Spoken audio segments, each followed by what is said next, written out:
বাংলাদেশে এবং বাংলাদেশের বাইরে পৃথিবীর বিভিন্ন প্রান্তে যেখান থেকে চ্যানেলে দেখছেন আপনাদের সকলকে সাদর আমন্ত্রণ তৃতীয় মাত্রা দেখবার জন্য। গত বৃহস্পতিবার বাংলাদেশ সরকারের অর্থমন্ত্রী 2026 আর 2027 অর্থ বছরের জাতীয় বাজেট জাতীয় সংসদে উপস্থাপন করেছেন। আজ থেকে জাতীয় সংসদ সদস্যরা এই বাজেট নিয়ে আলোচনা করবেন, সরকারি দল এবং বিরোধী দলের সদস্যরা। কিন্তু ইতিমধ্যেই সংসদের বাইরে বাজেট নিয়ে অর্থনীতিবিদরা, ব্যবসায়ীরা নানা মহল থেকে নানা রকমের আলোচনা চলছে। এমন একটা সময় এই বাজেট, যে সময়টা আসলে বাংলাদেশের অর্থনীতি নানামুখী চ্যালেঞ্জের মুখে। মূল্যস্ফীতি মানুষের জন্য এখনও একটা বড় উদ্বেগের বিষয়। ব্যাংকিং খাত নিয়ে নানা রকমের টানাপোড়েন রয়েছে, বৈদেশিক মুদ্রার চাপ রয়েছে, এখনও কাটেনি সেটা। এবং বেসরকারি বিনিয়োগ, সেটা অভ্যন্তরীণ বলি আর বৈদেশিক বলি, সেটা যে প্রত্যাশিত গতি পাচ্ছে না অনেক দিন ধরেই, সেটা বলাই বাহুল্য। কিন্তু এর পাশাপাশি আমরা গত বেশ কিছুটা সময় ধরেই শুনছি সরকারের দিক থেকে সংস্কার, স্থিতিশীলতা এবং প্রবৃদ্ধির বাজেটেই যে বাজেটটি তারা উপস্থাপন করলেন। বাজেটকে সাধারণত একটা হিসেব নিকেশের খাতা হিসেবে দেখলে ভুল হবে। এটা এক ধরনের রোডম্যাপ, অর্থনীতিটা কোথায় যাবে এর মধ্যে দিয়ে রাজনৈতিক দর্শনটাও সরকারের আসলে বোঝা যায়। কিন্তু সাধারণ মানুষের জীবন, ব্যবসা বাণিজ্য, কর্মসংস্থান, বিনিয়োগ কতটা প্রতিফলিত হয়েছে এই বাজেটে, এসব বিষয় নিয়ে আজকের আলোচনা করবার জন্য দুজন অর্থনীতিবিদ আমার সঙ্গে রয়েছেন। আমার বায়ে বসা আছেন সেন্টার ফর পলিসি ডায়ালগ, সিপিডির নির্বাহী পরিচালক ডক্টর ফাহমিদা খাতুন। আমার ডানে রয়েছেন র্যাপিড বাংলাদেশের চেয়ারম্যান ডক্টর আব্দুর রাজ্জাক। স্বাগত আপনাদের দুজনকে তৃতীয় মাত্রায়। ডক্টর ফাহমিদা খাতুন, একটু আপনার কাছ থেকে শুনতে চাই। ইতিমধ্যেই আমরা সিপিডির প্রতিক্রিয়া, আপনার প্রতিক্রিয়া শুনেছি। যদি এক বাক্যে বললে এই বাজেটের আসলে চরিত্র কি? এটা কি সংকট মোকাবেলার বাজেট নাকি এটা প্রবৃদ্ধি পুনরুদ্ধারের বাজেট? ধন্যবাদ আপনাকে আমাকে এখানে ডাকার জন্য।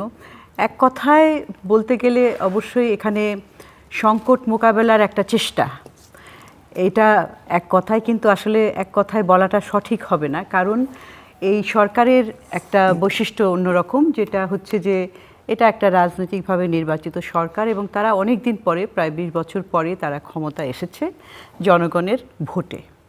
তো যে কোনো রাজনৈতিক সরকারের একটা রাজনৈতিক দর্শন এবং অর্থনৈতিক দর্শন দুটোই থাকে। অর্থনৈতিক দর্শনটা সেটা প্রতিফলিত হয় সরকারের যে কিছু মধ্যমেয়াদী পরিকল্পনা কিংবা সেক্টর ওয়াইজ পরিকল্পনা থাকে, বিভিন্ন খাতের যে কর্ম পরিকল্পনা সেটা থাকে। সেইটা মধ্যমেয়াদী পরিকল্পনাটা বাস্তবায়নের একটা হাতিয়ার হচ্ছে এই বাজেট। কারণ বাজেটটা হচ্ছে 1 বছরের, আর পরিকল্পনাগুলি আমাদের যেমন 5 ইয়ার প্ল্যান আছে 5 বছরের।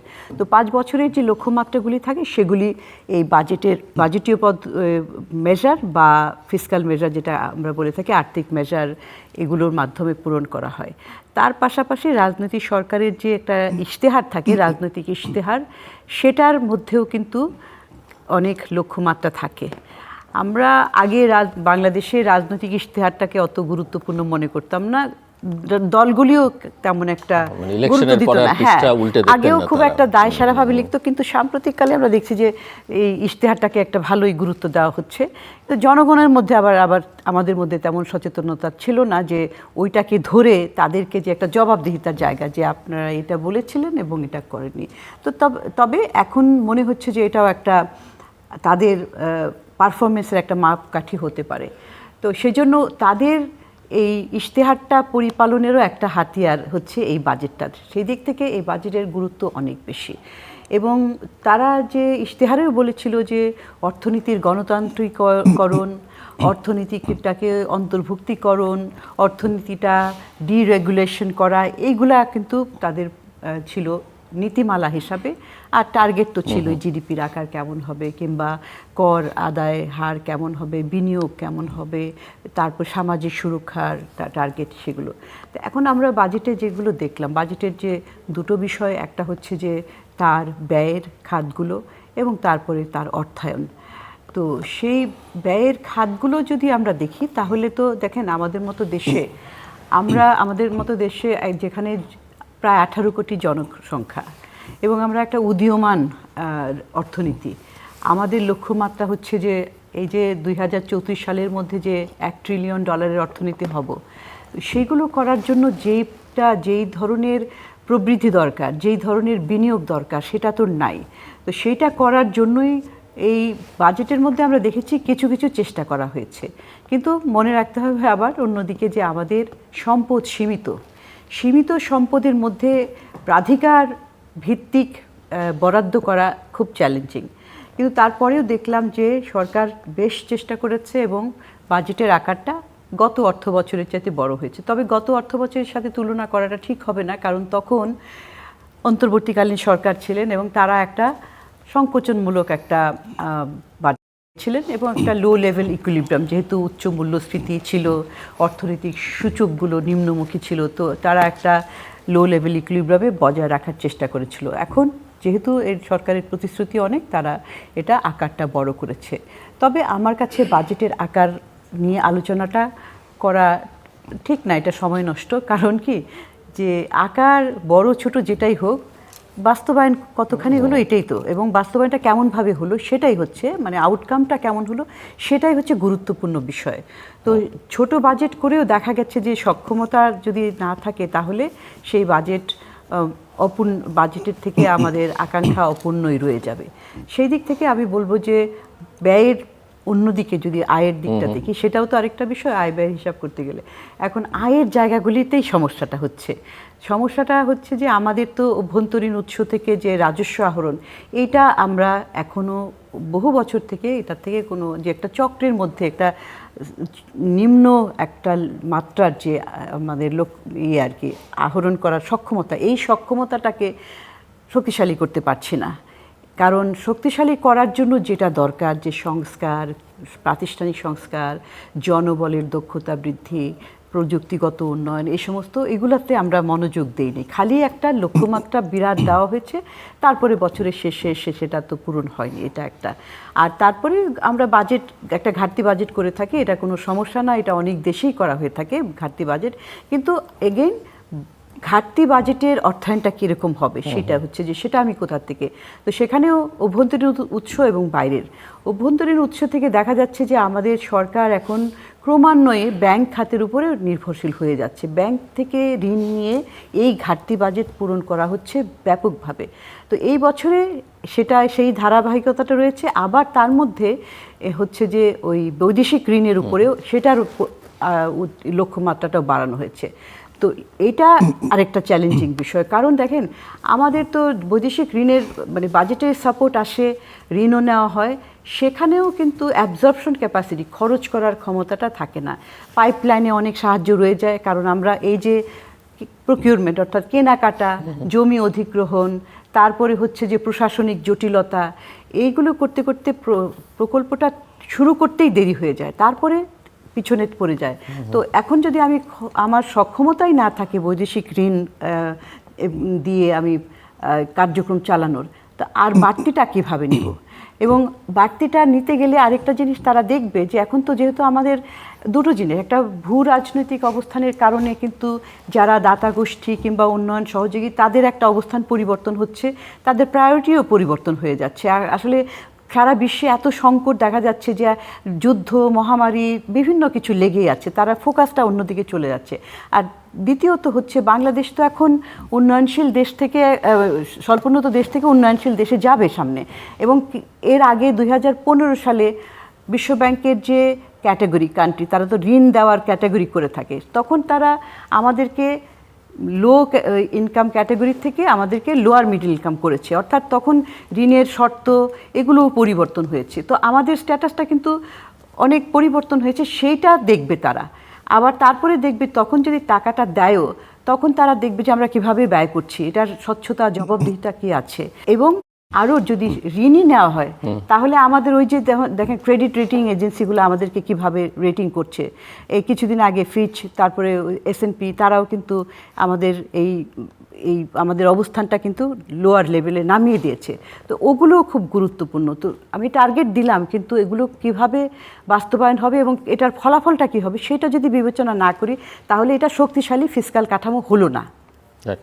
আমি আসছি আবার আপনার কাছে, ডক্টর আব্দুর রাজ্জাক। এমনি সাধারণভাবে আমাদের বাজেট দেখলে সবসময় আমার কাছে মনে হয় যে আমরা ব্যয় নিয়ে যত চিন্তা করি, আয়ের জায়গায় খুব একটা মনোযোগ দেওয়া হয় না। তো এবারের বাজেটটি এরকম একটা প্রশ্ন নানা মহল থেকে বলা হচ্ছে। আমি আপনার কাছে একটু বুঝতে চাই যে এই বাজেটের সবচেয়ে শক্তিশালী দিক কি এবং সবচেয়ে দুর্বলতম জায়গা কোনটা? ধন্যবাদ। আমাকে এখানে ডাকার জন্য। এই বাজেটের শক্তিশালী দিক আমি বলবো যে যেহেতু গণতান্ত্রিকভাবে নির্বাচিত একটা সরকার, এখানে অনেক এলিমেন্ট আছে যে তারা জনমানুষের যে চিন্তাভাবনা সেটাকে রিফ্লেক্ট করার চেষ্টা করেছে। এটা আমাদের কিন্তু স্বীকার করতে হবে। আপনি দেখেন অন্তর্ভুক্তিমূলক জিনিসটা খুব স্ট্রংলি এসেছে। আমি বলতে যাচ্ছি যে ন্যারেটিভ যেটা তৈরি করা হয়েছে বাজেট বক্তৃতা, আমার ধারণা আমরা সবাই মোটামুটি একমত হতে পারি যে বাজেট বক্তৃতার কোয়ালিটিটা ভালো ছিল আর কি। তো এটা অবশ্যই একটা ভালো একটা দিক। দেখেন নতুন জিনিসগুলোকে আনার চেষ্টা করা হয়েছে, সেটা ক্রিয়েটিভ ইকোনমি হোক, স্পোর্টস ইকোনমি হোক, এগুলোকে মেলানোর একটা প্রচেষ্টা সেখানে আছে। আর একটা জিনিস আমি দেখেছি যে অ্যাটলিস্ট কয়েকটা রিফর্ম কিন্তু খুব সুস্পষ্ট। স্পেশালি যদি আমি মনে করি যে ট্যাক্স নিয়ে আমাদের ব্যবসায়ী মহল অনেকদিন কথা বলেছেন যে সোর্স ট্যাক্স, আগেই ট্যাক্স কেটে রাখা হয় এবং বছর শেষে এটা তাদেরকে অ্যাডজাস্ট করতে দেওয়া হতো না। এই ব্যাপারে পরিষ্কার সংকেত বাজেট দিচ্ছে যে এরপর থেকে যদি কোনো ট্যাক্স আগে কাটা হয় তাহলে ব্যবসায়ীরা সেটাকে পরে এটা বাদ দিতে পারবেন আর কি, অ্যাডজাস্টমেন্ট করা অ্যাডভান্স ইনকাম ট্যাক্স হিসেবে এটাকে ওনারা দেখাতে পারবেন। এটা একটা ভালো দিক। তারপর দেখেন ফ্যামিলি কার্ডটা নিয়ে এটা আলোচনা সমালোচনা যায় থাকে, এটা কিন্তু স্ট্রং একটা কমিটমেন্ট যে মানুষের কাছে, বিশেষ করে দুস্থ জনগোষ্ঠীর কাছে একটা সহায়তা প্রদান করা। আমাদের তো সামাজিক সুরক্ষা খাত আগেও ছিল, কিন্তু সেখানে ভাতাগুলো কত ছিল, 600 টাকা 700 টাকা, এখন এটাকে 2500 টাকা করে দেওয়া হচ্ছে। স্পেশালি যারা গরিব জনগোষ্ঠী তারা যদি পান, সেটা কিন্তু একটা ভালো একটা ইম্প্যাক্ট রাখতে পারে।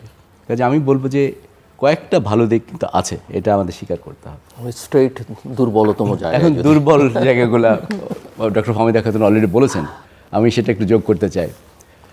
এই প্রত্যেক বছর এই যে একটা আকাশচুম্বী রাজস্ব আদায়ের লক্ষ্যমাত্রা দেওয়া হয় এনবিআরকে, এটা জানার পরে যে এটা তারা হয়তো উঠাতে পারবে না। কিন্তু আবার তারা এবার দেখলাম কর কাঠামোতে বেশ কিছু পরিবর্তন এনেছেন।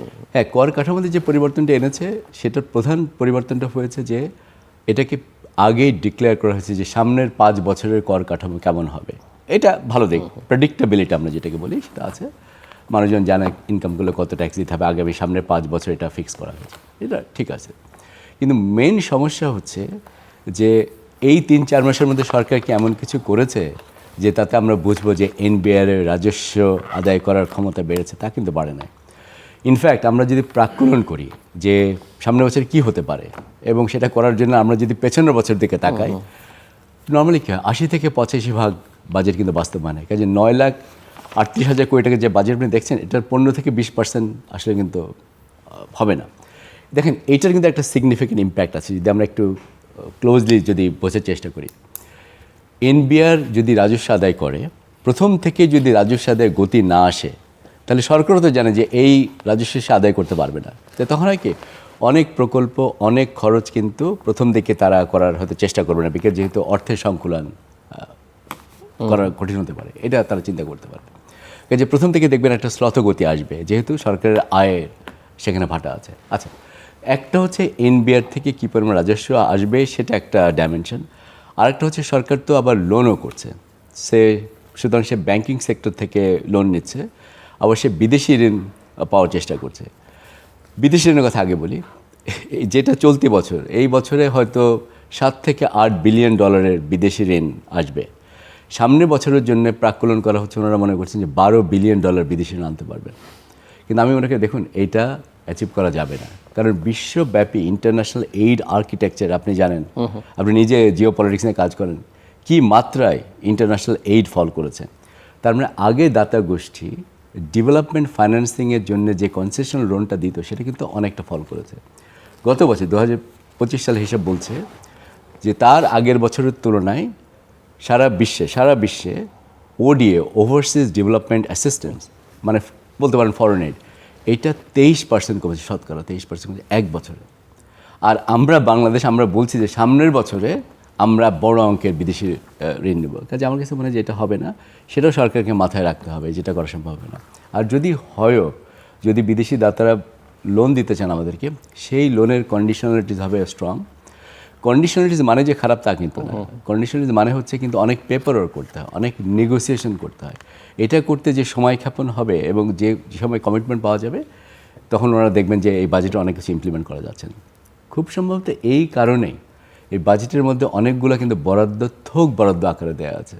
মানে আমার যদি অর্থ সংকলন না হলে আমি সেগুলোকে ছাঁটাই করবো। কাজেই দেখেন খুব একটা ভালো আমি বলবো যে এনকারেজিং ট্রেন্ড ছিল এই সরকারের 553।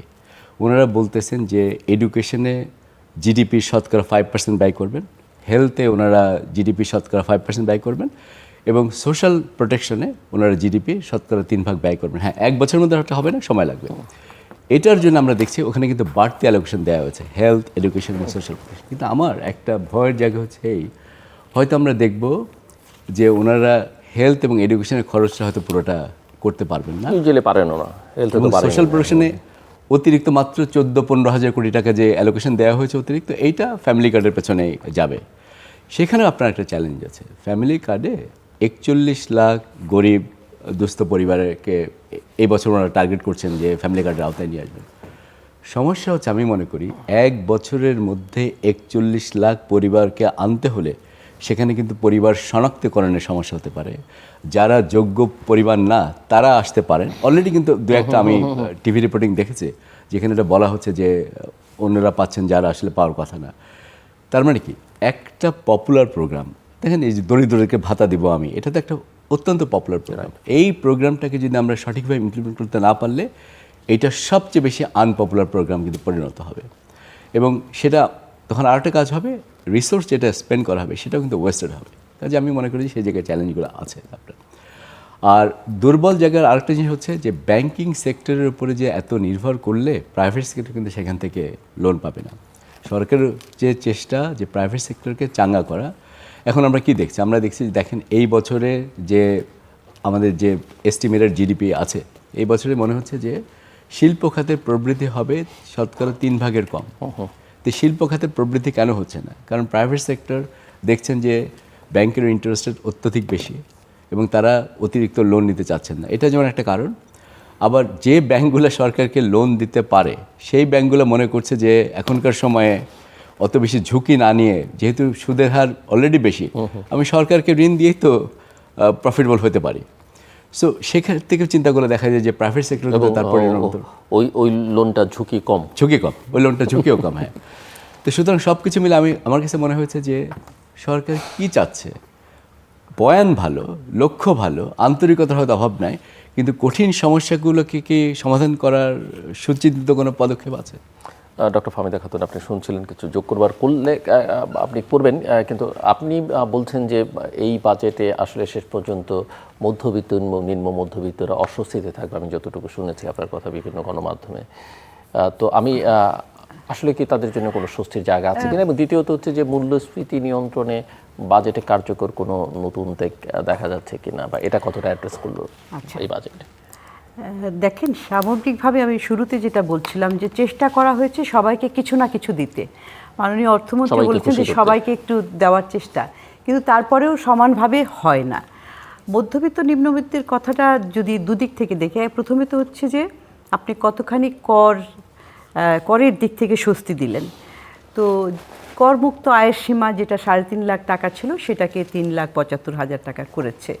এটা একটু বেড়েছে, কিন্তু আসলে 4 বছরের মতো সময় ধরে কিন্তু উচ্চ মূল্যস্ফীতি, তো সেইটার সাথে যদি অ্যাডজাস্ট করা যায় তাহলে অনেক হবে। তো সেটা না করলেও এটা আরেকটু করা যেত, এটা 4-4.5 লাখ কিন্তু করা যেত করমুক্ত আয়ের সীমাটা।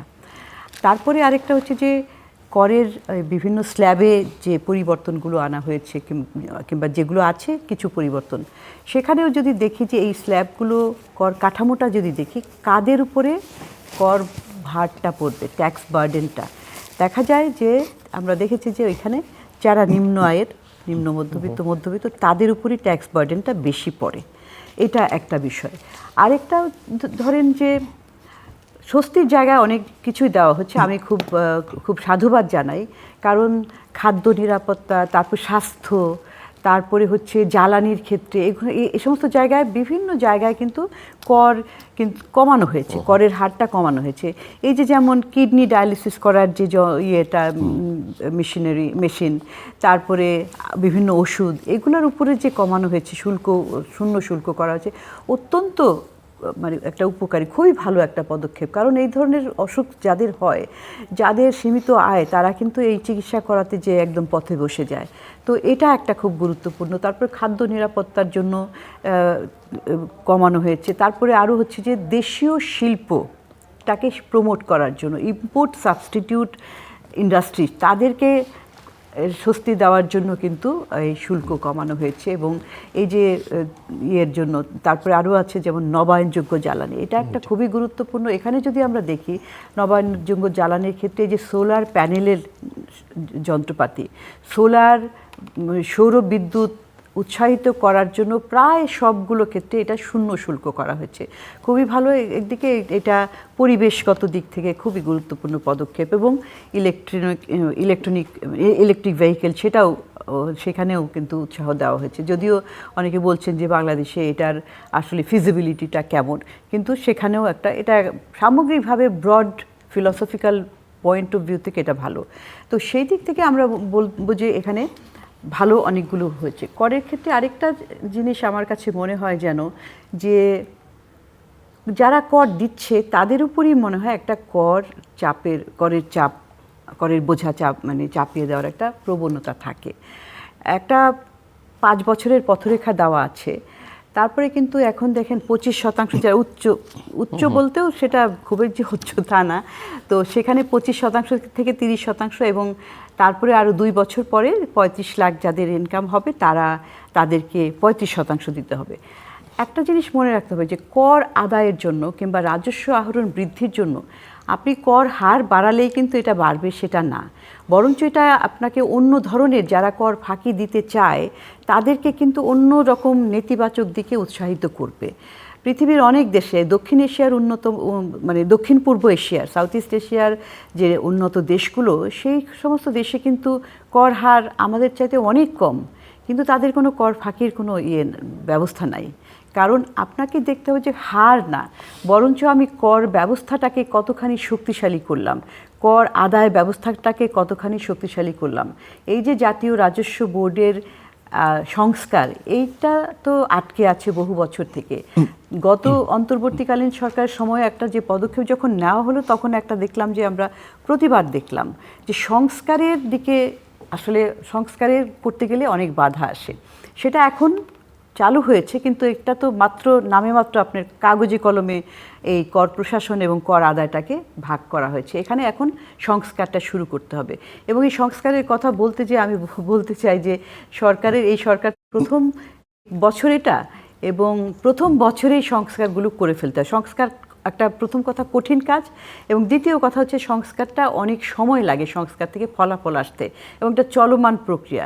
কারণ সরকার যদি পরবর্তীতে এটা পরে করার জন্য বসে থাকে, ধরেন তৃতীয় চতুর্থ বছরে, পঞ্চম বছরে, তখন তো তার আবার একটা ইলেকশন সাইকেল এসে যাবে, তখন সে অজনপ্রিয় কাজ করবে না। অজনপ্রিয় কাজ, কঠিন কাজ করার জন্য এটাই মোক্ষম সময়। সেই দিক থেকে এখানে বাজেটের অবশ্য নীতি বিষয়ক তেমন কিছু বলার স্কোপ থাকে না, কিন্তু আমার ধারণা যে যখন এই বাজেটারি কিংবা ফিসকাল প্রক্ষেপণগুলো করা হয়েছে, আর্থিক মেজারের প্রক্ষেপণগুলো, তাদের মাথায় আছে যে আমাকে এই রাজস্ব ব্যবস্থাটাকে আসলে শক্তিশালী করতে হবে, এটা ছাড়া কোনো উপায় নাই। তো সেই জন্য, এবং এই শক্তিশালী না করার কারণে আমরা কি দেখি যে একটা লো হ্যাঙ্গিং ফ্রুট, যারা ধরেন চাকরিজীবীরা, তারা তো আর তাদের তো আয়ের মানে কর ফাঁকি দেওয়ার কোনো উপায় নাই, তাদের বেতন যেটা আসে সেখান থেকে কর দিতেই হচ্ছে একবার সিস্টেমের মধ্যে ঢুকে গেলে, তো সেটা আর লুকোনোর কোনো জায়গা নাই। কিন্তু দেখা যায় যে ওইখানেই ঘুরে ফিরে আসে এই যে হার বাড়ালে অনেকেই এটার মধ্যে পড়ে যাবে। কিন্তু যারা ফাঁকি দিচ্ছে, যারা ব্যবসায়ী, সবাই না, কিন্তু আছে তো অনেকেই, তো তারা তো এটার মধ্যে করবে, তারা এটা থেকে সুযোগ নিতে থাকে যে তাদের এই দুর্বল এবং একটা ব্যবস্থাপনার মধ্যে যেখানে আপনার জবাবদিহিতাটা নাই, সেটার কারণে আমরা কি দেখেছি যে অতীতে যেমন আপনার এই কর বিভাগের কর্মকর্তা যারা এরকম দুর্নীতি করেছে, কাদের নাম আমরা দেখেছি যে আওয়ামী লীগ আমলের শেষের দিকে যে অনেকের নাম আসছিল এত ফুলে ফেপে, তো তাদের পিছনে তারা কেন এটা করতে উৎসাহিত হয়েছে? প্রথম কথা যে এরকম একটা ব্যবস্থা, এই ব্যবস্থা থেকে আপনি যে কোনো কিছু করে পার পেয়ে যেতে পারেন, প্রথমত। দ্বিতীয়ত হচ্ছে তো সে তো এই ব্যবস্থার একা না, তার সাথে তো আরও সহযোগীরা ছিল। এই সিস্টেমটা তাকে সহযোগিতা করেছে এবং এই সিস্টেমের সাথে অন্যান্যরা যারা জড়িত সেটাও তাদেরকে সহযোগিতা করেছে। এবং আরও একটা বিষয়, এটা বলা হয় যে আমলাতন্ত্রর মধ্যে অনেক দুর্নীতি থাকে কিন্তু তারা কেন দুর্নীতি করবে যখন কোনো রাজনৈতিক সরকার থাকে? রাজনৈতিক সরকারের যদি থাকে, কমিটমেন্ট থাকে যে সে একটা দুর্নীতিমুক্ত সমাজ করবে এবং সে তার রাষ্ট্র ব্যবস্থা পরিচালনার জন্য যারা কাজ করবে তাদের দুর্নীতিটাকে জিরো টলারেন্সের ভিত্তিতে দেখবে, তাহলে তো আর এটা সিস্টেমটা ফাংশন না করার কথা নয়। কিন্তু আমরা দেখেছি যে এখন একটা গোষ্ঠী, একটা নেক্সাস তৈরি হয়ে যায়, রাজনীতিবিদ, আমলা, তারপরে ব্যবসায়ী, এইরকম একটা ত্রিমুখী একটা যে নেক্সাস তৈরি হয়, তারা সবাই মিলে আসলে এই রাষ্ট্র থেকে এই এক্সট্রাকশন করতে থাকে। তো এই এক্সট্রাকশনটা কাদের? এই যে আপনারা কর দিচ্ছি সেইটার থেকেই তো তারা এই নিচ্ছে এই অর্থটা। তো সুতরাং আমি বলবো যে রাজনৈতিক কমিটমেন্টটা এই থাকাটা জরুরি এবং সেটা আসলে তখন তারা নিজেরা যদি সৎ হয় তাহলে কিন্তু তারা অন্যদের বিরুদ্ধে কঠোর হস্তে সেটা দমন করতে পারবে। ডক্টর রাজাক, আপনি ব্যাংকিং খাত তার থেকে সরকারের ঋণ গ্রহণের প্রশ্ন নিয়ে আলোচনা করছেন, কিন্তু আমাদের ব্যাংকিং খাতের দুর্বলতা নানা রকমের এবং এটা নিয়ে বহুদিন যাবতীয় বহু আলোচনা হচ্ছে। তো এই জায়গায় বিশেষ করে খেলাপি ঋণ, পূর্ণ তফসিল এবং আর্থিক শৃঙ্খলার প্রশ্নে সরকারের অবস্থান কতটা স্পষ্ট তারা করতে পারলেন, এবং এই যে ব্যাংকগুলোকে একীভূত করা, কোনো একটা বিশেষ ব্যাংককে নিয়ে নানা রকমের বিতর্ক, সেই জায়গায়ও কোনো ডিরেকশন পাওয়া গেল কি না? সত্যি কথা বলতে কি, ব্যাংকিং সেক্টর যে একটা সাংঘাতিক রকমের ক্রাইসিস হয়ে আছে, বাজেট বক্তৃতায় এটার একটা ভালো রিফ্লেকশন থাকলে আমরা সবাই উপকৃত হতাম। সেটা এই কারণে ইম্পর্টেন্ট ছিল যে বিএনপি সরকার পরিষ্কার করে বলতে পারতো যে এই ক্রাইসিস তাদের তৈরি করা ক্রাইসিস না, এটা তারা ইনহেরিট করেছে। এবং আমাদের ইন্টারিম গভর্নমেন্ট ছিলেন, তারাও যে এখান থেকে খুব বেশি কিছু ভালো করে আসতে পেরেছে তাও কিন্তু না, তারা এটা শক্ত করে বলতে পারতো। তো সুতরাং আমরা সেরকম দিক নির্দেশনা পেলাম না। কিন্তু এটাও মনে রাখতে হবে, আমি মনে করি বাজেট বক্তৃতায় তো আমি সব কিছু বলতে পারি না। তো কতগুলা ইন্ডিকেশন যদি দেওয়া যেত যে আমরা কি আসলে একটা প্রপার ইন্ডিপেন্ডেন্ট ব্যাংক সংস্কার কমিশন বলি আর যাই বলি, এটা করে তার মাধ্যমে রেকমেন্ডেশন নিয়ে দেখতে পারি কিনা যে এই প্রবলেমটাকে কীভাবে সলভ করা যায়, সেটা কোনো ভিত্তি পাওয়া গেল না। তারপরে এটাও ঠিকমতো স্বীকার করা হলো না যে সরকার যে মাত্রায় ব্যাংক থেকে ঋণ দিতে চাচ্ছেন, তাহলে প্রাইভেট সেক্টর ঋণটা পাবে কিনা, যেটা আমরা একটু আগে আলোচনা করলাম। এটা আরেকটু হয়তো ধর্তব্যের মধ্যে নেওয়া উচিত ছিল যে তাহলে সরকার একদিকে কস্ট অফ ডুইং বিজনেস কমাচ্ছেন, প্রাইভেট সেক্টরের জন্য ব্যবসা সহজীকরণ করছেন, কিন্তু ব্যবসা সহজীকরণের অন্যতম প্রধান বিষয় হচ্ছে কিন্তু তারা সহজ শর্তে ঋণটা নিতে পারছেন কিনা, তো সেটা আমরা দেখলাম না। এখন ব্যাংকিং সেক্টরের মধ্যে থেকে সরকার যে এখন লোন নিতে চায়, এবং আমরা যদি দেখি যে ব্যাংকগুলোর এখন তহবিলের কী অবস্থা আছে, দেখেন ওই অল্প কয়েকটা ব্যাংক ছাড়া এখন কিন্তু সরকারকে আর কেউ ঋণও দিতে পারবে না আর কি, যে পরিমাণ সরকারের ঋণ দরকার হবে। কাজে সেই ক্রাইসিসটা কিন্তু আমাদের থেকে যাচ্ছে।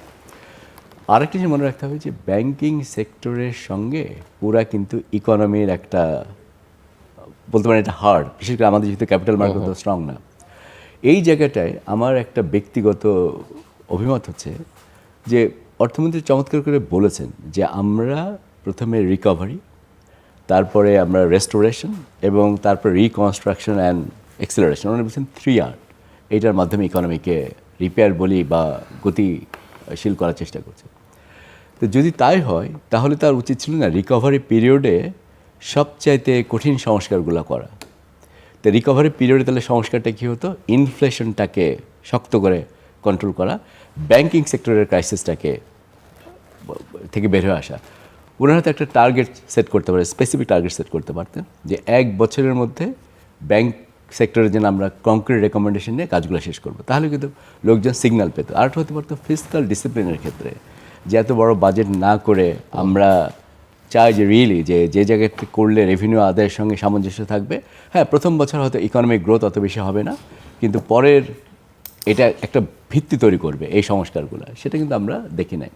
কাজে আমার কাছে মনে হচ্ছে কি এটাকে একটা মিসড অপরচুনিটি হয়ে গেল কিনা। দেখেন আমরা যদি বলি যে রিকভারি পিরিয়ডে আমরা 6.5% গ্রোথ অ্যাচিভ করতে চাচ্ছি এবং 7.5% ইনফ্লেশন হবে, অনেকে মনে করবেন যে এটা তো তাহলে রিকভারি হলো না। তো আরেকটা জিনিস হচ্ছে কি ব্যাংকিং সেক্টরটা যদি ঘুরে দাঁড়াতে না পারে তাহলে একটা প্রবলেম হতে পারে যে ক্রেডিট রেটিং কিন্তু আমাদের আরও সামনের দিনে কমতে পারে, সেটা কিন্তু আবার বিদেশে সঙ্গে যে আস্থার ব্যাপার আছে সেই আস্থাটা আবার ব্যাহত হবে। ব্যাংকিং সেক্টর ভালো না করলে আমি তার্থিকভাবে বলতে পারি যে সরকার যে 12 বিলিয়ন ডলারের যে ঋণ নেওয়ার চেষ্টা করছে আগামী বছর বাজেটে, এই ঋণ পাওয়াটা কিন্তু অত্যন্ত দুরূহ ব্যাপার হয়ে যাবে। দেখেন IMF যখন এর আগে বাংলাদেশের সঙ্গে নেগোশিয়েট করেছিল, করে যখন এগ্রি করেছে একটা লোন প্যাকেজ দিবে, সেই এগ্রিমেন্টের সুবিধা ছিল এইটা না যে সরকার IMF থেকে কিছু পয়সা পাচ্ছে। বাংলাদেশের জন্য $5 বিলিয়ন হয়তো তেমন কিছু না, এটা আমাদের প্রবলেম সলভ করতে পারবে না, কিন্তু এটা একটা ক্রেডিবিলিটি দেয় যে ওকে IMF একটা প্যাকেজ দিয়েছে, তার মানে এখানে এক ভালো নেগোসিয়েশন হয়েছে এবং কতগুলো সংস্কার সরকার করবে। হ্যাঁ, তো এই ক্রেডিবিলিটিটাও হয়তো খানিকটা নষ্ট হবে যদি আমরা দেখি যে ব্যাংকিং সেক্টরের এই ক্রাইসিসটাকে থেকে সরকার যদি বের হয়ে আসতে না পারে। কাজে আমি মনে করি যে আরেকটু সতর্ক পদক্ষেপ নেওয়া উচিত এবং এই ব্যাংকিং সেক্টর ঘুরে না দাঁড়ালে সরকারের পক্ষে কিন্তু সামনের দিনে বাংলাদেশকে বেশি দূরে এগিয়ে নেওয়া যাবে না। একটা জিনিস আমি বলতে একটু অপ্রসঙ্গিকভাবে আপনি অনুমতি দিলে আমি বলতে চাই, আগে আমি বলতে চেয়েছিলাম পারি নাই। আমার কাছে যেটা মনে হয়েছে, আমরা সবসময় ট্যাক্সেশন নিয়ে কথা বলি, তো সেখানে রেভিনিউ বা রাজস্ব আদায়ের কথাটা বলি সরকারের খরচ ফাইন্যান্স করার জন্য। এই বাজেটে আরেকটা জিনিস আমার কাছে মনে হচ্ছে একটু কম গুরুত্ব পেয়েছে, সেটা হচ্ছে বৈষম্যটাকে দূর করার যে একটা চেষ্টা। হ্যাঁ, তো বৈষম্য যদি আপনি দেখেন বৈষম্যের ক্ষেত্রে, তাহলে মানুষের হাতে কিভাবে সম্পদ কুক্ষিগত হচ্ছে। যেসব লোকজন ট্যাক্স দিচ্ছেন, যারা ট্যাক্স পেয়ার আছেন ট্যাক্স নিতে, আপনি যদি তাদের সম্পদে যদি হিসাব করেন তাহলে মোটামুটি যারা ট্যাক্স পেয়ার আছেন তাদের মধ্যে 1%-এর হাতে প্রায় 23%-এর সম্পদ আছে, অ্যাসেট আছে। কিন্তু এটা তো টোটাল পপুলেশন না। এখন আমরা যদি বাংলাদেশের সব হাউসহোল্ডের কথা চিন্তা করি, যেমন বাংলাদেশের ব্যুরো অফ স্ট্যাটিস্টিক্স যে সার্ভেটা করে, সেটাকে যদি আমরা যদি বেস হিসেবে নিই এবং ওখানে যদি আমরা দেখি যে কার হাতে কত অ্যাসেট আছে, তাহলে আমরা র্যাপিড থেকে এস্টিমেট করে দেখেছি 1% পপুলেশনের হাতে 50% আপনার অ্যাসেট আছে বা এই দেশে। তো এইরকম যদি আপনার ইনইকুয়ালিটি থাকে তাহলে আমরা সামনের দিকে কীভাবে যাব? তাহলে কি করতে পারতো?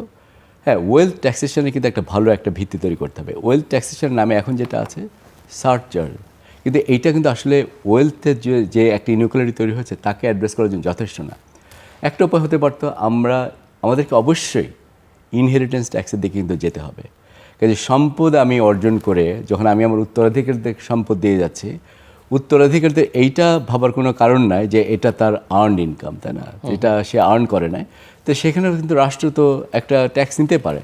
নিলে হবে কি, এই যে সমৃদ্ধি, এই সমৃদ্ধিটা আমরা সবার সঙ্গে শেয়ার করতে পারি। এটাই তো শেয়ার প্রসপেরিটির ভিশন। তা আমি বললাম যে অর্থমন্ত্রী এত কিছু আমাদেরকে রূপরেখা দিলেন, এই আইডিয়াটা দিলে না আমরা সবাই কিন্তু উপকৃত হতে পারতাম। আমি বলছি না যে এখন যেই 1% কথা বললেন, আইন প্রণেতাদের কতজন ওই 1% মধ্যে আছে সেটা দেখতে তো এটা খুব ভালো কথা বলেছে। কাজে এটাও যে আবার ওই সংসদ থেকে উঠে আসবে কিনা সেটা আমাদেরকে চিন্তা করতে হবে। ডক্টর ফাহমিদা খাতুন, বৈষম্যের প্রসঙ্গটা আলোচনার মধ্যে আসলো। বাংলাদেশের জনসংখ্যার একটা বড় অংশ হচ্ছে তরুণ জনগোষ্ঠী। সো আমি একটু বুঝতে চাই যে তাদের জন্য এই বাজেটে নতুন কিছু আছে কিনা, এবং সরকার তার ইলেকশন ম্যানিফেস্টোতে সরকারি দল এবং পরেও তারা কর্মসংস্থানের কথা বলেছে, একটা বড় নাম্বারও তারা বলেছে। তো সেটা অ্যাচিভেবল কিনা এবং সেটা করবার জন্য আসলে কী করা দরকার? কারণ কর্মসংস্থান ছাড়া প্রবৃদ্ধি হবে না এবং তার সঙ্গে আবার বিনিয়োগের প্রশ্নটাও যুক্ত। ধন্যবাদ। হ্যাঁ, কর্মসংস্থানের জন্য কিন্তু এই সরকারের বিরাট পরিকল্পনা আছে, যেটা ইশতেহারে দেখেছি। কিন্তু এই বাজেটের দিকে দেখলে কর্মসংস্থানের জন্য তো একমাত্র মূল উৎসটাই হচ্ছে ব্যক্তি খাতের বিনিয়োগ। তো ব্যক্তি খাতের বিনিয়োগের জন্য যে সমস্ত সুযোগ সুবিধাগুলি দেওয়া আছে, তারপরেও কিন্তু ব্যক্তি খাতের উদ্যোক্তারা শঙ্কার মধ্যে আছে। আমাদের সাথে তাদের যখন যোগাযোগ আলাপ আলোচনা হচ্ছে এই বাজেটের পরেও, অনেকেই বলছেন যে তারা এখনও পুরোপুরি আস্থাটা ফেরত পাচ্ছেন না। যদিও এখানে তাদের বিশেষ করে একটা ফান্ড করা হয়েছে, বাংলাদেশ ব্যাংক একটা ফান্ড করেছে যে 60,000 কোটি টাকা, যেটার মধ্যে 41,000 কোটি টাকা ব্যাংক রিফাইন্যান্সিং স্কিমের মাধ্যমে এবং 19,000 কোটি টাকা বাংলাদেশ ব্যাংক থেকে দেওয়া হবে, এবং সেখানে খাতওয়ারি কোন খাতে কত বরাদ্দ দেওয়া হবে। উদ্দেশ্যটা হচ্ছে যে যে সমস্ত শিল্প কলকারখানা চালাতে পারছে না, বন্ধ হয়ে গেছে, সেগুলোকে পুনরায় চালু করা।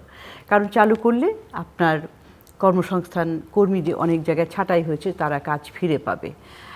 তো সেটা যথেষ্ট না, তারা বলছেন যে আসলে কিন্তু অনিশ্চয়তাটা এখনও রয়েছে, ইন দ্য সেন্স যে কিছু তো কাঠামোগত সমস্যা রয়েছে আমাদের দেশের। ধরেন অবকাঠামোর যে স্মুথনেস, অর্থাৎ এই রাস্তাঘাট, পোর্ট ফেসিলিটি, তারপরে হচ্ছে জটিলতা, আমলাতান্ত্রিক জটিলতা, তারপরে দুর্নীতি তো রয়েছে, তারপরে হচ্ছে মানব সম্পদের এই যে যাদের কথা বলছি কাজ দেওয়া হবে, তাদের কিন্তু দক্ষতাটাও একটা আমরা যুগের সাথে মিলিয়ে তাদের দক্ষতাটা তৈরি করতে পারছি না, স্কিলস যেটা, এবং প্রযুক্তির ব্যবহার, সব এগুলো দীর্ঘদিনের কাঠামোগত সমস্যা। তার মধ্যে যোগ হয়েছে আপনার এই যে সুদের হার বেশি, যেহেতু সংকোচনমূলক মুদ্রানীতি, এবং তার চাইতেও বেশি হচ্ছে এখন জ্বালানির সংকটটা। এটা কিন্তু একটা অনিশ্চিত অবস্থার মধ্যে আছে। জ্বালানির দাম বাড়ছে ক্রমান্বয়ে, আরও ভবিষ্যতে যে বাড়বে না আরও, সেটার কোনো নিশ্চয়তা নাই। এই সবগুলো মিলে তাদের যে কস্ট অফ ডুইং বিজনেস, এটা কিন্তু বাড়িয়ে দিচ্ছে। সুতরাং এখনও তারা মনে করছে না যে তারা একেবারে রেডি টু গো এরকম। হ্যাঁ, তো এইরকম অবস্থায় কর্মসংস্থানটা কিভাবে হবে, এরকম অনিশ্চয়তাটা আগামী 6 মাসেও যদি আমরা না দেখতে পারি যে তারা আরও উদ্যোগ নিচ্ছেন কিংবা এই বিনিয়োগের ক্ষেত্রে একটা চাঞ্চল্য দেখা যাচ্ছে, সেটা একটা। তো আরেকটা বিষয় হচ্ছে যে সরকারের কিছু অ্যালোকেশন, যে এই যুব মন্ত্রণালয়ে যে তরুণদের জন্য কয়েকটা যুব মন্ত্রণালয় কিংবা লেবার অ্যান্ড এমপ্লয়মেন্ট, যেগুলো কর্মসংস্থানের সাথে জড়িত, সেখানেও যে বরাদ্দের ক্ষেত্রে খুব একটা বেড়েছে তা না। তবে অবশ্যই বলতে পারেন যে সরকারি খাত তো আর আসলে কর্মসংস্থানের জন্য অন্যতম বিষয় না। তো আমার কাছে মনে হচ্ছে যে এই যে বিরাট লক্ষ্যমাত্রা দেওয়া হচ্ছে যুবকদের কর্মসংস্থানের জন্য, এটার জন্য আরও সুস্পষ্ট আসলে পথরেখা থাকা উচিত ছিল। একটা বিষয় যে শিক্ষা খাতে বরাদ্দ বাড়ানো হয়েছে, কিন্তু এটা সত্যিকার অর্থে এটাকে ব্যবহার হওয়ার পরে শিক্ষার গুণগত মান বাড়বে কিনা। কারণ দেখা যায়, দেখেন একটা কন্ট্রাডিক্টরি সিচুয়েশন, যে একদিকে এত তরুণ শিক্ষিত তরুণ বেকার, অন্যদিকে আবার অন্যদিকে যখন তারা কাজ খুঁজতে যায়, উদ্যোক্তারা, ব্যক্তি খাতের যারা নিয়োগকর্তা, তারা বলছেন যে তাদের যোগ্যতা অনুযায়ী পাচ্ছে না। অর্থাৎ যে শিক্ষার মান, সেটা বাড়ানোর জন্য খুবই দরকার, কিন্তু বরাদ্দই সেটা একমাত্র অনুঘটক না। একমাত্র বরাদ্দ বাড়ালেই হবে না, বরাদ্দটা ব্যবহারটা স্বচ্ছতার সাথে গুণগত মান উন্নত করার জন্য ব্যবহার করতে হবে, এটা একটা। আরেকটা হচ্ছে যে সবাই তো আর চাকরি পাবে না, আমাদের অর্থনীতির আকার এত বড় হয় না যে সবাই, তো তাদের কেউকে নিজের মতো করে উদ্যোক্তা হতে হবে। সেটার জন্যও কিন্তু এই অ্যাক্সেস টু ফাইন্যান্স, সেখানে আপনার সুযোগ, তাদেরকে স্বল্প সুদে একটা অর্থের যোগান দেওয়ার একটা ব্যবস্থা করা খুব গুরুত্বপূর্ণ। শুধু তাই না, কোথায় টাকাটা নিয়ে কোথায় তারা বিনিয়োগ করবে, সেটারও কিন্তু প্রশিক্ষণ দরকার। তো এটা একটা বহুমাত্রিক বিষয়। আমার কাছে উদ্দেশ্যটা খুবই ভালো মনে হয়েছে, কিন্তু এখনও এখানে ঘাটতি আছে যে সুস্পষ্টভাবে টার্গেটটা, এই যে পথরেখাটা দেওয়া হয়েছে, যে অনেক জায়গায় ছড়িয়ে ছিটিয়ে বিভিন্ন জায়গায় বলা হয়েছে, সেগুলো কিন্তু ইনডিরেক্ট। ডিরেক্টলি তাদেরকে আসলে এই ধরেন 6 মাসের মধ্যে কতজনকে আমি প্রশিক্ষণ দিলাম, কতজনকে আমি উদ্যোক্তা বানানোর চেষ্টা করছি, এটা একটা। আরেকটা হচ্ছে যে কাজের জন্য একদিকে যেমন আমার অর্থনীতি বড় না, সেখানে সবাই কাজ পাবে না, উদ্যোক্তা হতে হবে। আরেকটা হচ্ছে দেশের বাইরে কাজ খোঁজা। তো দেশের বাইরে যারা যাচ্ছে, তারা তো এখনও লো স্কিলড। এখনও আমাদের যে রেমিটেন্স আয়টা হয়, সেটা সংখ্যা দিয়ে, কিন্তু এটা ভলিউম কেন্দ্রিক, যেটা আরএমজি এক্সপোর্টের ক্ষেত্রেও একই রকমই ভলিউম বেসড, ভ্যালু বেসড না, আর কি ভ্যালুর উপর ডিপেন্ড করে না। তো তাদেরকে আরও প্রশিক্ষণ দেওয়া, এটা একটা। এবং নতুন নতুন বাজার অনুযায়ী ভাষা শিক্ষা কিংবা অন্যান্য অন্য যেই দেশে যেই ধরনের স্কিল আছে, সেগুলি করতে পারলে তাহলে তারা আরও বেশি করে বাইরে যেতে পারবে। সেটারও আরও আমার মনে হয় যে সেই ব্যাপারেও আরও একটা উদ্যোগ নিতে হবে। তো কর্মসংস্থানটা আরও জোরালোভাবে আসতে পারতো আমার কাছে মনে হয়। আমি আগের বারে একটা কথা বলতে ভুলে গেছি, আপনি যখন বলছেন যে করের বিষয়টা মধ্যবিত্তের উপরে, দেখেন সঞ্চয়পত্র একটা ইয়ে, সঞ্চয়পত্রের উপরে কিন্তু দেখলাম যে এই 5% থেকে 10% করা হয়েছে। সঞ্চয়পত্র কিন্তু বেশিরভাগ এই রিটায়ার্ড যারা ফিক্সড ইনকাম গ্রুপের তারা কিন্তু কিনে থাকে। এখন সেটার উপর যদি কর বাড়ানো হয় তাহলে তো তাদের আর মানে চলার মতো আর আসবে না। তারা ধরেন যে টাকাটা পেত সেখান থেকে আরও কর হিসাবে চলে যেত। তো এটা দরকার ছিল না আসলে, এটা এখন তুলে দেওয়ার সুযোগ রয়েছে এখনো। ডক্টর রাজ্জাক, উন্নয়ন প্রকল্পে এখানে ব্যয় কমানো বা পুনর্বিন্যাসের কোনো প্রয়োজন ছিল কি না? আপনি ভালো প্রশ্ন তুলেছেন। এটা প্রয়োজন ছিল, কিন্তু তাদের যে অসুবিধা হয়েছে, যেহেতু উচ্চ প্রবৃদ্ধি একটা ধরা হয়েছে, যে উচ্চ প্রবৃদ্ধি মানে 6.5% লক্ষ্য অর্জন করতে হয়েছে। এটা করতে হলে তো আমাকে যথেষ্ট পরিমাণে বিনিয়োগ করতে হবে। তো প্রাইভেট ইনভেস্টমেন্ট এখন শ্লথ আছে, এবং প্রাইভেট ইনভেস্টমেন্ট যদি কম জোর থাকে তাহলে সরকার হয়তো মনে করছেন যে একটা উপায় হতে পারে যে সরকারি যেখানে বিনিয়োগ করার সুযোগ আছে, এবং সেটা হচ্ছে আমাদের বার্ষিক উন্নয়ন পরিকল্পনার মাধ্যমে যে প্রজেক্টগুলো করা হয় সেটার মাধ্যমে করা। তো এই জন্য হয়তো ওনারা ওখানে বেশি জোর দিয়েছেন।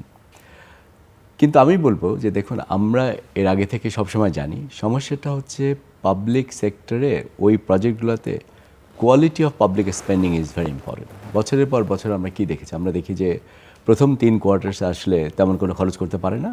আপনি দেখবেন যে এপ্রিল থেকে জুন মাসের মধ্যে ম্যাজিকের মতো প্রজেক্ট বাজেট ইউটিলাইজেশন 70-80% হয়, এবং তারপরে ইম্প্যাক্ট আমরা জানি, রাস্তা ভাঙে, বিভিন্ন প্রজেক্টের কোয়ালিটি নিয়ে প্রশ্ন থাকে। এটা তো সুতরাং আমি যে কথাটা বলছি, দেখেন এই জায়গাটায় না সরকারের অনেকগুলো আমি নীতি দ্বন্দ্ব দেখতে পেয়েছি। একটা আমি বলেছিলাম একটু আগে, রিকভারি পিরিয়ডে মনে হচ্ছে যে আসলে ওনারা গ্রোথ এক্সিলারেশন করার দিকে যাচ্ছেন। তাহলে একটা ভালো রিকভারি পিরিয়ড করতে হলে ওনারা করতে পারতেন যে একটু রয়েছে প্রতিষ্ঠানটাকে দক্ষ করে আরেকটু ক্রেডিবিলিটি, অ্যাকাউন্টেবিলিটি এনশিওর করার পরে বড় মাত্রার পাবলিক স্পেন্ডের দিকে যাওয়ার কিন্তু একটা সুযোগ ছিল।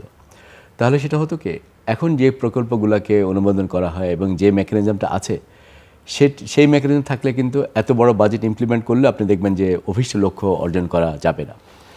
এই বাজেটে একটা অসুবিধা সরকারের ছিল যে অনেকগুলো তো স্ট্যান্ডিং প্রজেক্ট অনেক সময় থাকে, যেমন ধরেন রূপপুরের মতো প্রকল্পগুলো, এগুলো আপনি চাইলেও হঠাৎ করে যে থামিয়ে দিয়ে রিভিউ করাটা ডিফিকাল্ট। কাজে সেখানে সরকারকে এইটা ইনহেরিট করতে হয়েছে, তাদেরকে কন্টিনিউ করতে হবে।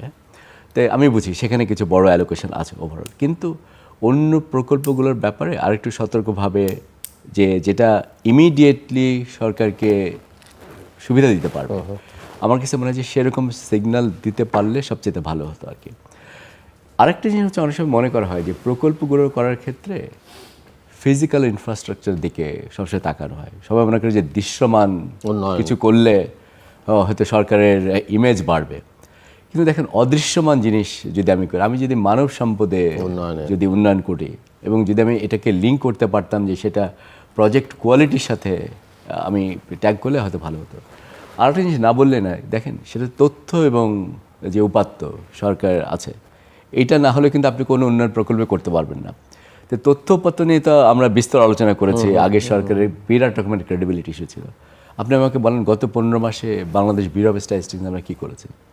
ইন্টারিম গভর্নমেন্ট ওনারা একটা কমিশন বলবো না, টাস্ক ফোর্স করেছিলেন যে বিবিএসকে কীভাবে রিফর্ম করা যায় এবং সেখানে উন্নতি করা। দুর্ভাগ্য বলেন, সৌভাগ্য বলেন, আমি সেই টাস্ক ফোর্সে একজন মেম্বার ছিলাম। তা আমাদের এই রেকমেন্ডেশনগুলো এখন কোথায় পড়ে আছে আমি জানি না, এগুলা পাবলিশ করা হয় নাই। তখন কথা ছিল যেগুলোকে ইমপ্লিমেন্ট করা হবে। তা আমি বলবো সরকারের উচিত হবে আগে বিবিএস ঠিক করা, এবং সরকারের যে প্ল্যানিং কমিশনের মধ্যে আইএমইডি যেটা আছে, যারা প্রজেক্ট ইমপ্লিমেন্টেশন এবং মনিটর করে থাকে, তাদের ক্ষমতায়ন করা। তাহলে হবে কি সরকারি প্রকল্পগুলোর গুণগত মান কিন্তু ভালো হতে পারত। আর আরেকটা জিনিস মনে রাখতে হবে, যেই বছর আপনি অনেক বেশি ঋণ করতে যাচ্ছেন, লজিকটা হচ্ছে অনেক বেশি আমাকে ঋণ করতে হয়, তাহলে কিন্তু এডিবি প্রকল্পগুলো কিন্তু খরচ কিন্তু অনেক বাড়ে। আমি যদি কোনো কাজ আমার নিজের টাকা দিয়ে বেশি করতে পারি তাহলে অ্যাটলিস্ট আপনার কোনো সুদ দিতে হচ্ছে না। এখন আমি এই প্রকল্পগুলো নিচ্ছি যার পেছনে আমার বড় রকমের সুদের বোঝা নিয়ে কিন্তু আমি করছি। তো সুতরাং এখানেও কিন্তু একটা অপচয়ের অবস্থা কিন্তু আছে। কাজে সরকার মনে করতে পারতো ঠিক আছে আমি 1 বছর সময় নিব, আমি আমার ফাইন্যান্স ঠিক করি, আমি এনবিআরকে ক্ষমতায়ন করি যেন ওরা অনেক বেশি রাজস্ব আদায় করতে পারে, আমাকে যেন বেশি ঋণের দিকে ঝুঁকতে না হয় এবং প্রকল্পের কোয়ালিটি ভালো হয়।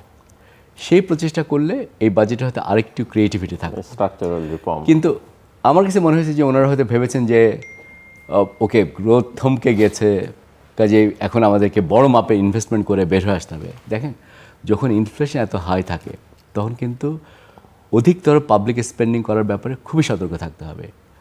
আমার কাছে মনে হচ্ছে যে এই জায়গাটা হয়তো আমরা একটু কম অ্যাটেনশন দিচ্ছি। সো আমরা একেবারে শেষের দিকে 5 to 7 মিনিট সময় আছে জাস্ট ক্লোজিং রিমার্কসের জন্য, এবং একই সঙ্গে আমি একটু বুঝতে চাই অনেক সময় আমাদের প্রাইভেট সেক্টরের ব্যক্তিবর্গ বলে থাকেন যেখানে, এবং আমরা নিজেরও জানি যে নীতি অনিশ্চয়তা একটা বড় সমস্যা। সো এই বাজেটে সেরকম কোনো ডিরেকশন আছে কিনা যে পলিসি ইস্যুস নিয়ে আনসার্টেনিটি সেটা অনেকখানি কেটে গেছে, এবং বিশেষ করে বিদেশি বিনিয়োগ আকর্ষণের ক্ষেত্রে অফকোর্স অভ্যন্তরীণ বিনিয়োগ না হলে বিদেশিরও বিনিয়োগের ক্ষেত্রে কোনো কারণ নেই যে তারা আকৃষ্ট হবেন, বাট কোনো ধরনের পদক্ষেপ দেখতে পান কিনা আপনারা? ডক্টর ফাহমিদা খাতুন দেখেন, বাট আমার মনে হয় আপনি 3 to 4 মিনিটস আপনি বাকি সময়টা। পলিসি আনসার্টেনিটি নিয়ে বলার আগে আনসার্টেনিটি তো একটা কেটে গেছেই নির্বাচনের মাধ্যমে, সুতরাং এতদিন পলিটিক্যাল হ্যাঁ আপাতত পলিটিক্যাল স্টেবিলিটি কিংবা পলিটিক্যাল গভর্নমেন্ট খুবই গুরুত্বপূর্ণ, কারণ ইন্টারিম গভর্নমেন্টের সময় অনেক উন্নয়ন সহযোগীরা বিদেশি বিনিয়োগকারীরা আমাদেরকে বলেছে যে তারা শুধু দেখছে যে অপেক্ষা করছে যে কখন একটা নির্বাচন হবে, নির্বাচিত সরকারের কাছে তারা কথা বলবে। কেউ কেউ একদম ডাইরেক্টলি বলেছে যে we want to talk to a minister not to an adviser, এরকম একটা সব মানে বক্তব্য বলেছে যে তারা মনে করছে যে যারা সত্যিকার রাজনৈতিকভাবে ক্ষমতায়িত তারাই কিন্তু কিছু করতে পারে, সেই অনিশ্চয়তাটা এখন নাই। এখন হচ্ছে যে নীতির যে অনিশ্চয়তাগুলো ছিল সেইগুলো কাটানোর কতখানি চেষ্টা করা হয়েছে। আমি বলবো যে কিছু কিছু ক্ষেত্রে তো বেশ কিছু পদক্ষেপ নেওয়া হয়েছে যেখানে কিনা অনিশ্চয়তাটা কাটানোর চেষ্টা করা হয়েছে।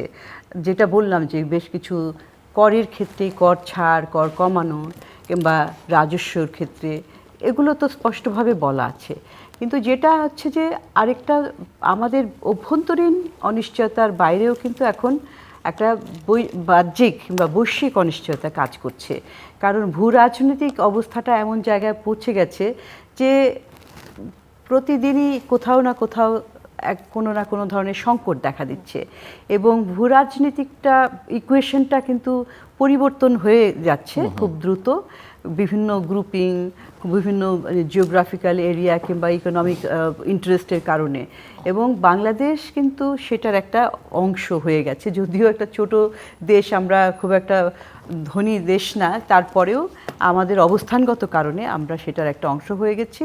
আর তাছাড়া অর্থনৈতিকভাবেও আমাদের অর্থনীতি তো বিশ্ব অর্থনীতির সাথেও ইন্টিগ্রেটেড হয়ে গেছে বিভিন্নভাবে, আমদানি রপ্তানি, তারপরে এফডিআই, রেমিটেন্স ইত্যাদি কারণে। তো সুতরাং বহির্বিশ্বে কিছু হলে সেটা কিন্তু আমাদের এখানে সরাসরি আঘাত করে, এবং বিশেষভাবে জ্বালানির ক্ষেত্রে যেহেতু আমরা প্রায় 100% আমরা আমদানি করে থাকি, সেটার ক্ষেত্রে একদম সরাসরিভাবে, এবং জ্বালানি যেহেতু একটা ক্রিটিক্যাল প্রোডাক্ট কিংবা সার্ভিস হোয়াট এভার ইউ সে, তো ওইটা কারণে কিন্তু আমাদের অর্থনৈতিক মানে পরিচালনাটাই কিন্তু পুরোপুরি নির্ভর করছে, সেটা হাউসহোল্ড লেভেল থেকে শুরু করে একদম শিল্প কারখানা পর্যন্ত।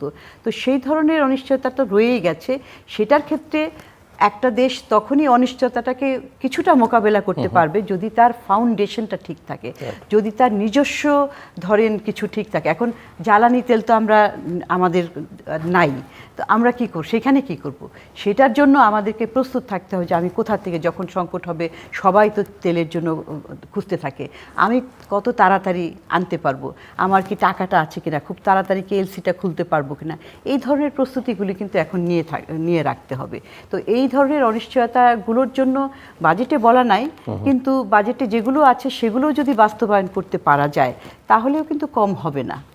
ডক্টর রাজ্জাক, আমি মনে করি যে বাজেটের বেশ কিছু ভালো দিক আছে। আমরা অবশ্যই প্রশংসা করছি সেগুলো। আপনি শুরুতেও বলেছেন। শুরুতে বলেছি এটা, কিন্তু আমি আমার ওভারঅল অ্যানালিসিস থেকে এটা বলতে চাই, আমি 4টা জিনিস দেখতে পাই এই বাজেটে যেটা আমার জন্য একটু উদ্বেগ তৈরি করে, এবং সেটা হচ্ছে প্রথমে কনফ্লিক্টিং পলিসিস, যেটাকে আমি বলছি নীতিদ্বন্দ্ব। আমি বলেছি ইনফ্লেশন হাই, সরকার বেশি পাবলিক স্পেন্ড করতে যাচ্ছে, কাজেই এখানে একটা কনফ্লিক্টিং একটা ইস্যু আছে, এটা করা যাবে কিনা।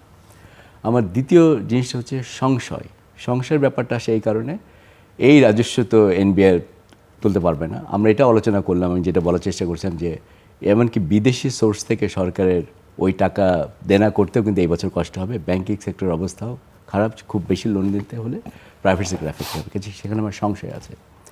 তারপর আমি মনে করি যে অনিশ্চয়তা একটা বড় একটা ইস্যু। সরকার অনেক কিছু করতে যাচ্ছে, প্রাইভেট সেক্টরে কিছুটা ইনসেন্টিভ দেওয়া হয়েছে, কিন্তু এটুকু করে কি অর্থনীতিকে আসলে ঘুরে দাঁড়াতে পারবে, সেটা কিন্তু একটা অনিশ্চিত একটা অবস্থা। এটার সঙ্গে যোগ হয়েছে, আপনি দেখেন এত বড় কর্মসংস্থানের কথা বলা হচ্ছে, বাজেটে আমি যেটুকু করলাম এটার মাধ্যমে কি সেটা করা সম্ভব হবে, সেখানে একটা অনিশ্চয়তা থেকে যাচ্ছে। আর এরপর হচ্ছে ঝুঁকির কথা বলছে এই কারণে, ঝুঁকিটা 2 দিক থেকে তৈরি হচ্ছে। আভ্যন্তরীণ ক্ষেত্রে নাজুক ব্যাংকিং অবস্থা, সরকারকে মনে রাখতে হবে এটা তার জন্য 1 নাম্বার একটা ক্রাইসিস পয়েন্ট হতে পারে আর কি। আর আন্তর্জাতিক পরিমণ্ডলে আপনি ইন্টারন্যাশনাল ট্রেড বলেন, সেখানে আমরা অলরেডি দেখতে পেলাম প্রেসিডেন্ট ট্রাম্পের ট্যারিফের পরে আমাদের অবস্থা কতখানি সংকুচিত হয়েছিল। এর সঙ্গে যোগ হয়েছে যে আমরা দেখতে পাচ্ছি যে আমাদের এলডিসি গ্র্যাজুয়েশন হবে এবং সেখানে কিছুটা অনিশ্চয়তা আসবে। এলডিসি গ্র্যাজুয়েশনের প্রিপারেশন নিয়ে বাজেটে কিন্তু যথেষ্ট গুরুত্ব আরোপ করা হয় না। এটা আমার কাছে মনে হচ্ছে একটা ইট ওয়াজ এ মিসড অপরচুনিটি, যে এটা আমরা এখানে গুরুত্বটা দিতে পারি না। হয়তো ভেবেছেন 3 বছর সময় তো পাওয়া গেল, সো পরে মানে পাওয়া যাচ্ছে আর কি, অনুমান। না, এটা আমি আপনাকে বলি যে এটা সরকার আমাদের 3 বছরের জন্য অ্যাপ্লাই করেছে। যে রেকমেন্ডেশন দিয়েছে তারা কিন্তু বলেছে যে শর্টার পিরিয়ডের জন্য, সো মেবি তারা ইন্ডিকেট করতে যাচ্ছে 1-2 বছর। কিন্তু মনে রাখতে দেখেন প্রিপারেশনের জন্য কিন্তু 1-2 বছর তেমন কোনো সময় না। সো আমি বলবো ওই 4টা এলিমেন্ট এবার বাজেটে আমার কাছে মনে হচ্ছে উঠে এসেছে আমাদের চোখের সামনে। Thank you. দর্শক অনুষ্ঠানের শেষ প্রান্তে আমরা সামাজিক যোগাযোগ মাধ্যম ফেসবুক, এক্স এবং ইউটিউবে তৃতীয় মাত্রা লাইভ স্ট্রিম হচ্ছে, আপনি দেখতে পারেন। টেলিভিশনের পর্দায় দেখতে না পারলে যে কোনো সময় যে কোনো স্থান থেকে ইউটিউবে তৃতীয় মাত্রা চ্যানেলটি সাবস্ক্রাইব করে এই পর্ব বা পুরোনো পর্বগুলো আপনি দেখতে পারেন। ডক্টর আব্দুল রাজ্জাক এবং ডক্টর মোহাম্মদ খাতুন, অসংখ্য ধন্যবাদ এই আলোচনা শুনতে। দর্শক, আমরা কথা বলছিলাম আগামী অর্থ বছরের প্রস্তাবিত বাজেট নিয়ে। আমার অতিথিরা বলছেন যে বাজেটের আকার বড় সেটা মুখ্য বিষয় নয়, তবে তার বাস্তবায়নটাই হচ্ছে বড় চ্যালেঞ্জ, এবং এর এই যে বাস্তবায়নের গুণগত মান কি সেটা অত্যন্ত গুরুত্বপূর্ণ। বাজেটের বয়ান নিয়ে ওনারা খুবই প্রশংসা করেছেন, বয়ান ভালো, এবং বয়ান শুনতে শুনতেও আমরা আসলে অভ্যস্ত, এবং বয়ানের একটা প্রতিযোগিতাও এখানে হয়তো পরোক্ষভাবেই, একেবারে প্রত্যক্ষ ইচ্ছা না থাকলেও পরোক্ষভাবে মনের মধ্যে হয়তো কাজ করেছে। এই জায়গাটা ওনারা একটু স্লো যেতে পারলে ভালো করতে পারতেন বলে আমার অতিথিরা মনে করেন, কেননা রেটোরিক আর রিয়েলিটির মধ্যে অনেক পার্থক্য। বাস্তবতাটা আসলে এখানে অনেক ক্ষেত্রেই অনুধাবন ওনারা করেছেন কিনা সেটা একটা বড় প্রশ্ন। অনেক রিফর্মস নিয়ে অনেক কথা হচ্ছে, কিন্তু এখানেও স্ট্রাকচারাল যে রিফর্মগুলো দরকার ফাইন্যান্সিয়াল সেক্টর সহ নানা জায়গায়, সেটা খুব একটা দেখা যায়নি। সরকারের নির্ভরতা, যে ঋণ নির্ভরতা, সেটা একটা বড় বিপদ, বিশেষ করে বাংলা অভ্যন্তরীণ ক্ষেত্রে যে ব্যাংকিং সেক্টরের উপরে ডিপেন্ডেন্সি, সেটা একটা বড় সংকট তৈরি করবে। বিনিয়োগ হবে না, প্রাইভেট সেক্টর লোন পাবে না, ফলে বিনিয়োগ হবে না, এবং বিনিয়োগ যখন থাকবে না তখন কর্মসংস্থান হবে না। এটা পরিষ্কার নয় যে এই যে সরকারি যে এত বিশাল একটা নাম্বার দিয়েছে যে তারা কর্মসংস্থান করবে, সেটা কিভাবে করবে, এবং কর্মসংস্থান যদি না হয় তাহলে প্রবৃদ্ধির যে গল্প আমরা শুনতে শুনতে অভ্যস্ত, বাজেটের আলোচনায় বিশেষ করে সেই প্রবৃদ্ধিটাও আসলে ঠিকঠাক মতো করা সম্ভব হবে না। সুযোগ আছে এখনও পর্যন্ত কারেকশানের, কারণ বাজেটটা পাস হবে এই মাসের একদম শেষ দিন গিয়ে সম্ভবত। তার আগ পর্যন্ত যারা আমার অতিথিরা যা বলছেন বা বিভিন্ন মহল থেকে যা ভালো হচ্ছে, সেটা বিবেচনা নিয়ে যদি ওনারা কিছুটা কারেকশনের চেষ্টা করেন, সেটা হয়তো কাজে দেবে। আমাদের সঙ্গে থাকবার জন্য অসংখ্য ধন্যবাদ। আপনাদের সবার জন্য শুভকামনা।